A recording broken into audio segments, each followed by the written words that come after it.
Selamat berjumpa kembali saudaraku semuanya dengan channel YouTube Jati Diri.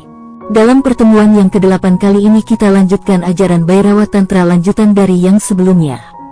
Jika di luar sana ada pelatihan Tantra dengan biaya yang tergolong mahal, sehingga tidak semua kalangan dari kita mampu untuk mengikutinya, dalam 1 bulan pelatihan saja ditarik biaya sekitar 20 jutaan dan mungkin akan naik lagi di tahun-tahun berikutnya. Maka dari itu kami tergerak untuk menyajikan Tantra ini secara gratis. Namun seperti biasanya, sebelumnya jangan lupa selalu untuk memohon perlindungan dan bimbingan Tuhan Yang Maha Kuasa, agar tidak terjadi kesalahpahaman yang akan menyebabkan kesesatan. Dalam menyajikan Tantra ini, kami sajikan secara sistematis, jadi tontonlah secara cermat mulai dari awal, jangan melompat-lompat agar tidak terjadi gagal paham. Dan mungkin bahasanya terkesan membingungkan, namun disitulah seninya. Cermatilah dengan kejernihan hati dan pikiran agar dapat menangkap maknanya secara benar. Antara aku ego, dan aku, yang sejati tidak dapat eksis secara bersamaan.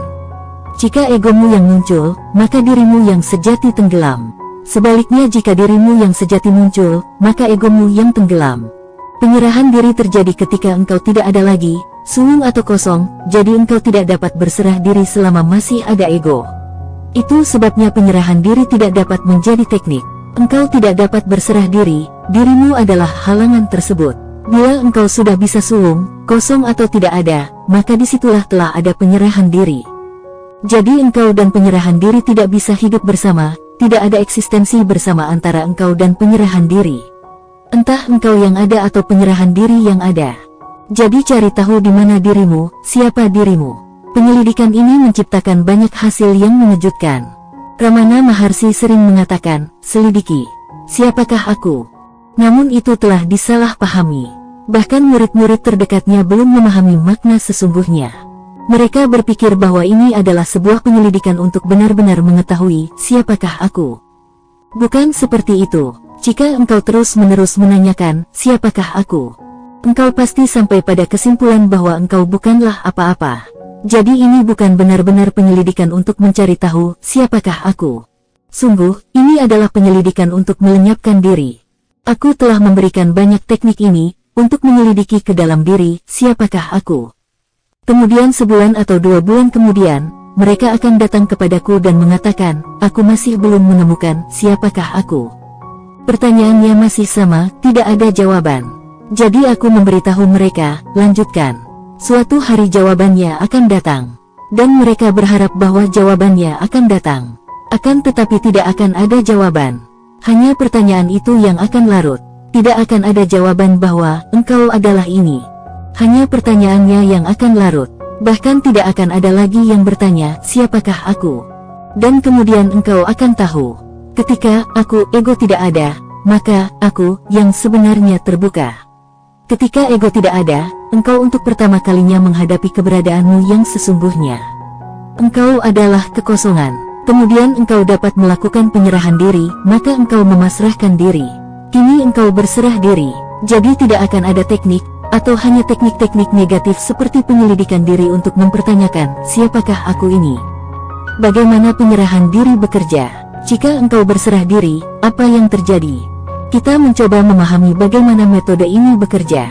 Kita akan menyelam lebih jauh ke dalam metode, dan kita akan mencoba untuk mengetahui bagaimana mereka bekerja. Mereka memiliki dasar ilmiah untuk bekerja. Antara aku ego, dengan aku yang sejati, tidak bisa eksis secara bersamaan. Ketika engkau berserah diri engkau menjadi seperti sebuah lembah. Dan ketika engkau memiliki ego engkau seperti puncak gunung. Ego berarti engkau berada di atas orang lain, engkau adalah seseorang yang mana orang lain mungkin dapat mengenalimu, mungkin juga tidak. Itu adalah soal lain. Engkau mengetahui bahwa engkau berada di atas semua orang. Engkau seperti sebuah puncak gunung, tidak ada yang dapat memasukimu. Ketika seseorang berserah diri, orang tersebut menjadi seperti lembah. Dia menjadi dalam, tidak tinggi. Maka seluruh keberadaan mulai tercurah kepadanya dari mana-mana. Dia menjadi hanya seperti vakum, hanya kedalaman, jurang, tak bertepi. Seluruh keberadaan mulai tercurah kepadanya dari segala arah. Engkau dapat mengatakan bahwa ketuhanan melingkupinya dari mana-mana, memasukinya melalui setiap pori-porinya, memenuhinya secara total. Penyerahan diri ini, untuk menjadi lembah, jurang, dapat dirasakan dalam banyak cara. Ada penyerahan diri kecil, ada penyerahan diri besar. Bahkan dalam penyerahan diri kecil engkau pun merasakan itu. Berserah diri kepada seorang master adalah penyerahan diri kecil, tetapi engkau dapat mulai merasakannya karena segera saja sang master akan mulai mengalirimu dengan energi. Jika engkau berserah diri kepada master, tiba-tiba engkau merasakan energinya mengalir ke dalam dirimu. Jika engkau tidak dapat merasakan energi mengalir ke dalam dirimu, maka ketahuilah dengan baik bahwa engkau belum berserah diri bahkan dalam cara yang kecil. Ada begitu banyak cerita yang menjadi tidak berarti bagi kita karena kita tidak mengetahui bagaimana hal itu dapat terjadi. Mahakasyapa mendatangi Buddha, dan Buddha hanya menyentuh kepalanya dengan tangannya, dan proses pencerahan itu pun mulai terjadi. Lalu Mahakasyapa mulai menari. Kemudian Ananda bertanya kepada Buddha, apa yang terjadi padanya? Dan saya telah selama 40 tahun bersama denganmu. Apakah dia gila, atau ia hanya membodohi orang lain? Apa yang terjadi padanya? Dan aku telah menyentuh kakimu sebanyak ribuan kali. Tentu saja bagi Ananda, Mahakasyapa ini entah akan terlihat seperti gila atau seolah-olah hanya menipu. Ananda telah bersama dengan Buddha selama 40 tahun, tapi ada masalah di sini. Dia adalah seorang kakak dari Buddha, itulah masalahnya. Ketika Ananda datang ke Buddha 40 tahun sebelumnya, hal pertama yang ia katakan kepada Buddha adalah, aku ini kakakmu, dan ketika engkau telah menginisiasi aku akan menjadi muridmu. Jadi izinkan aku meminta 3 hal sebelum aku menjadi muridmu. Karena setelah ini aku tidak bisa meminta. Ke-1, aku akan selalu bersamamu. Beri aku janji ini, sehingga engkau tidak akan mengatakan kepadaku, pergilah ke tempat lain. Aku akan mengikutimu. Kedua, aku akan tidur di kamar yang sama di mana engkau tidur. Engkau tidak bisa mengatakan kepadaku, pergilah. Aku akan menyertaimu seperti bayanganmu sendiri. Dan ketiga, jika aku membawa orang setiap saat, bahkan di tengah malam, engkau harus menerimanya. Engkau tidak bisa mengatakan, ini bukan waktunya. Dan berikan aku 3 janji ini sementara aku masih menjadi kakakmu, karena begitu setelah aku menjadi muridmu aku akan harus mengikutimu. Engkau masih lebih muda dari aku, jadi beri aku janji ini. Jadi Buddha berjanji, dan ini yang menjadi masalahnya. Selama 40 tahun Ananda bersama dengan Buddha, tapi ia tidak pernah bisa berserah diri, karena ini bukanlah semangat penyerahan diri. Ananda bertanya, berkali-kali, kapan aku akan mencapainya? Buddha mengatakan, kecuali setelah kematianku, engkau tidak akan dapat mencapainya. Dan Ananda dapat mencapai pencerahan hanya ketika Buddha sudah meninggal. Apa yang terjadi dengan Mahakasyapa ini secara tiba-tiba? Apakah Buddha parsial untuk Mahakasyapa? Dia tidak demikian. Dia mengalir terus-menerus. Tapi engkau harus menjadi lembah, rahim, untuk menerimanya. Jika engkau berada di atasnya, bagaimana engkau dapat menerima? Energi yang mengalir itu tidak dapat datang kepadamu, itu akan melewatkanmu. Jadi berlututlah. Bahkan dalam penyerahan diri kecil dengan seorang master, energi akan mulai mengalir. Tiba-tiba, segera, engkau menjadi sebuah kendaraan dari daya kekuatan yang besar. Ada beribu-ribu cerita, hanya dengan sebuah sentuhan, hanya dengan sebuah penglihatan, seseorang menjadi tercerahkan. Hal itu tidak rasional bagi kita. Bagaimana itu mungkin? Hal ini mungkin saja. Bahkan sebuah penglihatan dari seorang master ke dalam matamu akan mengubah seluruh keberadaanmu. Tetapi engkau dapat berubah hanya ketika matamu telah kosong, seperti lembah. Jika engkau dapat menyerap tampilan master, segera engkau akan menjadi berbeda. Jadi penyerahan diri kecil ini yang terjadi sebelum engkau berserah diri sepenuhnya. Penyerahan diri kecil ini mempersiapkanmu untuk penyerahan diri secara total. Setelah engkau mengetahui bahwa melalui penyerahan diri engkau menerima sesuatu yang tidak diketahui, luar biasa, tak terduga, bahkan yang tidak pernah engkau impikan, maka engkau telah siap untuk penyerahan diri besar. Dan itu adalah pekerjaan seorang master untuk membantumu dalam penyerahan diri kecil, sehingga engkau dapat mengumpulkan keberanian untuk penyerahan diri besar, untuk penyerahan diri sepenuhnya, secara total. Apa saja indikasi yang tepat untuk mengetahui bahwa teknik tertentu yang kita praktekkan akan membawa kita kepada pencapaian tertinggi? Ada indikasinya. Indikasi yang pertama, engkau mulai merasakan identitas yang berbeda di dalam dirimu. Engkau tidak sama lagi. Jika teknik ini cocok untukmu, segera engkau akan menjadi orang yang berbeda. Jika engkau adalah seorang suami, engkau bukan lagi suami yang sama. Jika engkau seorang pemilik toko, engkau tidak akan lagi menjadi pemilik toko yang sama. Apapun engkau, jika suatu teknik cocok untukmu, engkau akan menjadi orang yang berbeda. Ini yang merupakan indikasi pertama. Jadi jika engkau mulai merasa aneh terhadap dirimu sendiri, ketahuilah bahwa sesuatu telah terjadi kepada dirimu. Jika engkau tetap sama dan tidak merasakan ada keanehan apapun, berarti tidak ada yang terjadi. Ini adalah indikasi pertama apakah suatu teknik cocok untukmu. Jika ia cocok, segera engkau akan dipindahkan, bertransformasi menjadi orang yang berbeda. Tiba-tiba saja hal ini terjadi, engkau melihat dunia dengan cara yang berbeda. Mata adalah sama, tetapi pelihat yang ada di belakangnya yang berbeda. Indikasi kedua, semua yang menciptakan ketegangan, konflik, mulai terjatuh. Ini tidak berarti bahwa ketika engkau telah berlatih suatu metode untuk beberapa tahun, maka konflik, kecemasan, keteganganmu akan turun. Tidak begitu. Jika metode ini cocok untukmu, segera saja mereka akan jatuh. Engkau dapat merasakan gairah yang datang kepadamu, engkau menjadi tak berbeban. Engkau akan mulai merasa, jika suatu teknik cocok untukmu, bahwa gravitasi telah menjadi terbalik. Sekarang bumi tidak menarikmu ke bawah. Sebaliknya, langit yang menarikmu ke atas. Bagaimana perasaanmu ketika pesawat lepas landas? Semuanya menjadi terganggu. Tiba-tiba ada goncangan, dan gravitasi menjadi tidak berarti. Sekarang bumi tidak menarikmu lagi, engkau menjauh dari gravitasi. Goncangan yang sama terjadi jika sebuah teknik meditasi cocok untukmu. Tiba-tiba engkau lepas landas. Tiba-tiba engkau merasa bumi telah menjadi tidak berarti, tidak ada gravitasi. Ia tidak menarikmu ke bawah, engkau menjadi tertarik ke atas. Dalam terminologi agama, ini disebut sebagai rahmat. Ada dua kekuatan, gravitasi dan rahmat. Rahmat berarti engkau ditarik ke atas, sedangkan gravitasi berarti engkau sedang ditarik ke bawah. Itulah sebabnya dalam meditasi banyak orang tiba-tiba merasa tidak memiliki berat badan. Itulah sebabnya banyak orang merasakan levitasi batin. Begitu banyak yang telah melaporkan hal ini kepadaku ketika suatu teknik cocok bagi mereka. Ini aneh tapi nyata. Kami menutup mata dan kami merasa bahwa kami berada sedikit di atas bumi, 1 kaki, 2 kaki, bahkan 4 kaki di atas bumi.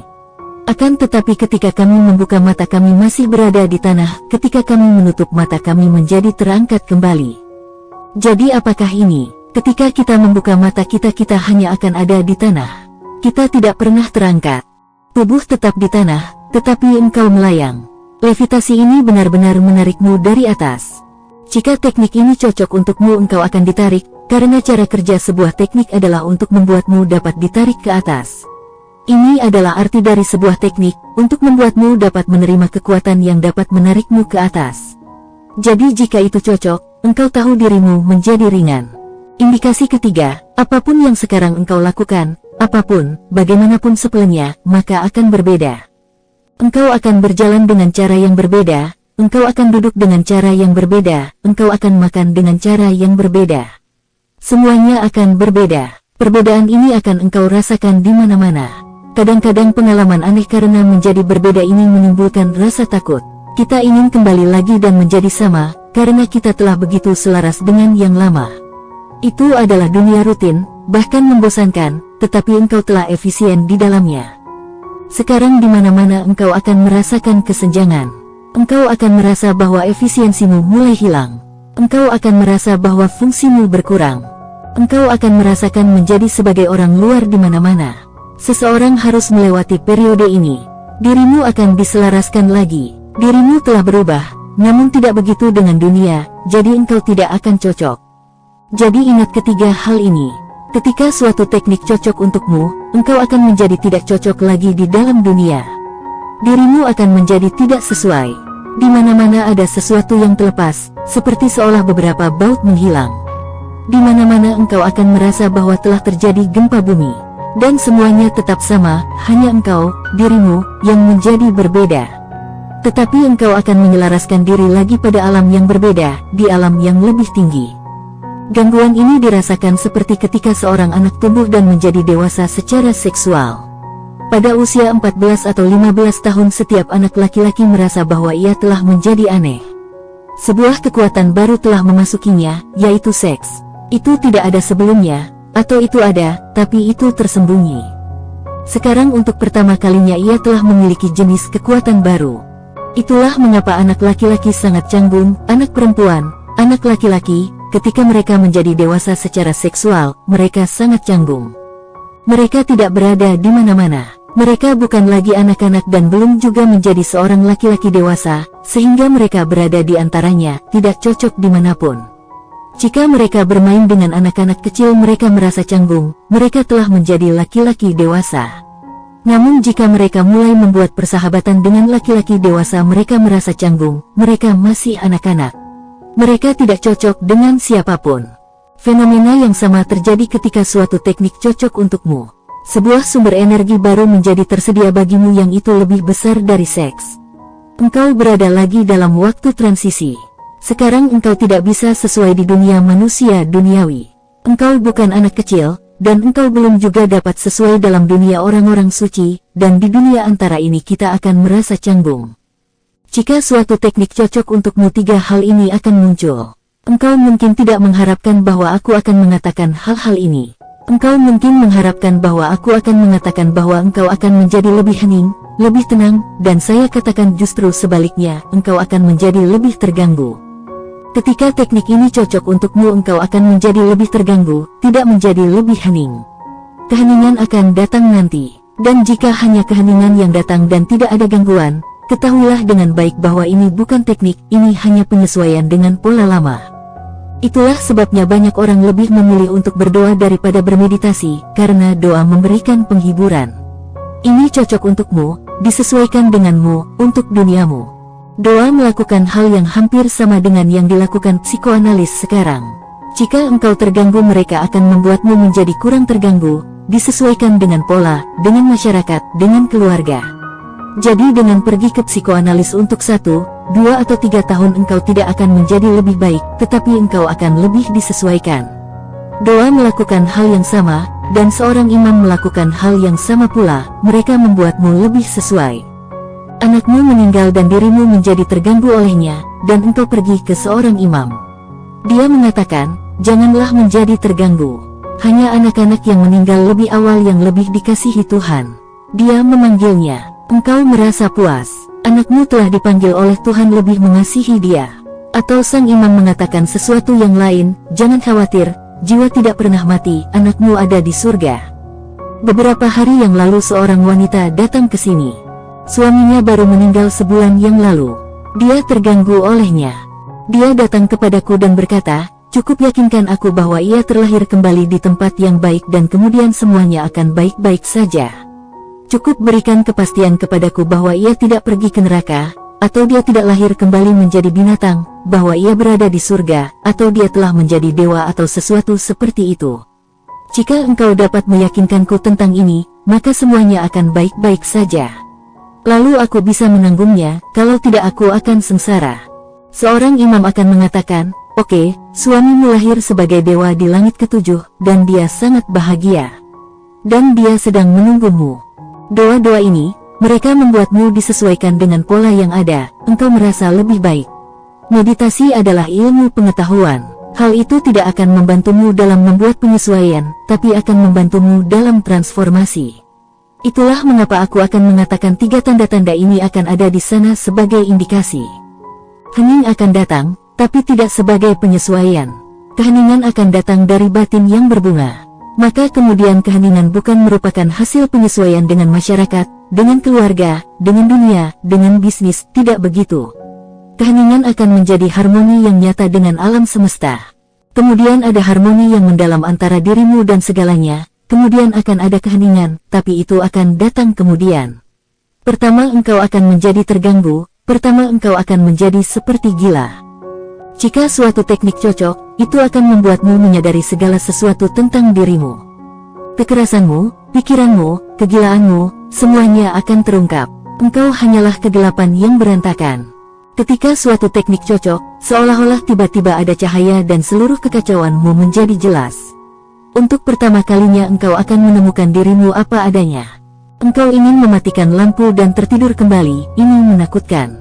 Ini adalah titik di mana kehadiran seorang master pembimbing menjadi sangat bermanfaat.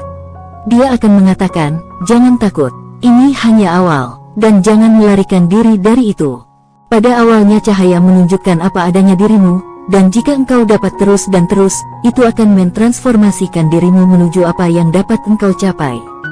Cukup untuk hari ini, saudaraku semuanya. Beberapa kesimpulan pembahasan kita kali ini adalah 1.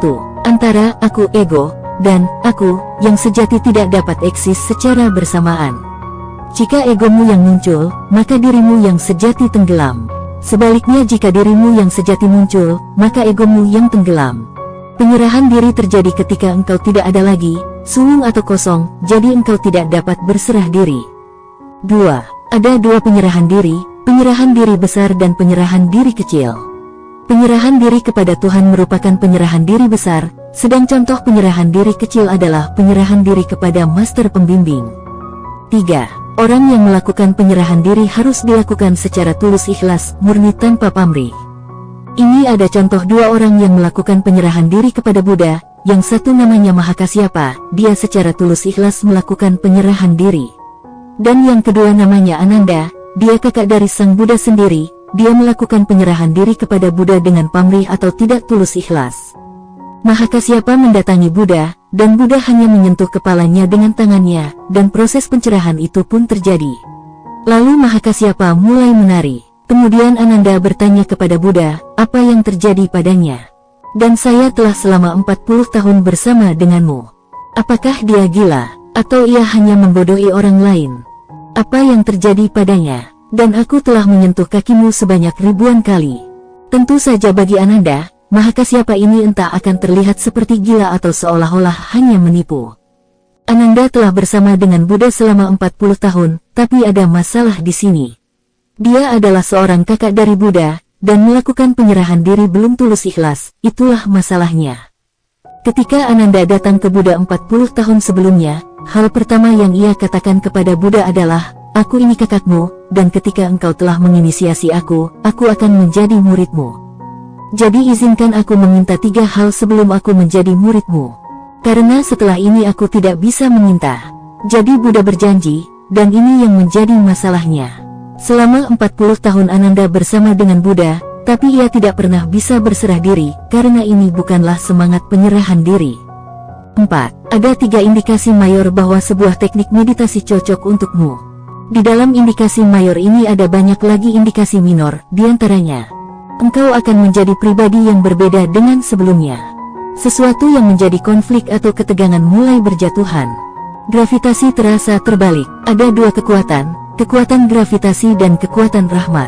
Sebesar dan sekecil apapun perbuatanmu akan menjadi berbeda dari sebelumnya. Pada masa transisi kesadaran engkau akan mengalami kesenjangan dan canggung, seperti ada yang beda dan hilang, tidak cocok dengan dunia. Pada awalnya Anda belum bisa hening dan menjadi bingung, makanya banyak orang yang memilih berdoa daripada meditasi, karena doa akan memberikan penghiburan. Saudaraku pemirsa channel YouTube Jati Diri semuanya. Mari kita akhiri sampai di sini dulu pertemuan kita kali ini. Kalau Tuhan mengizinkan kita lanjutkan di lain waktu. Dalam memahami ajaran Tantra ini Anda harus hati-hati, jangan sampai terperosok ke jurang kesesatan.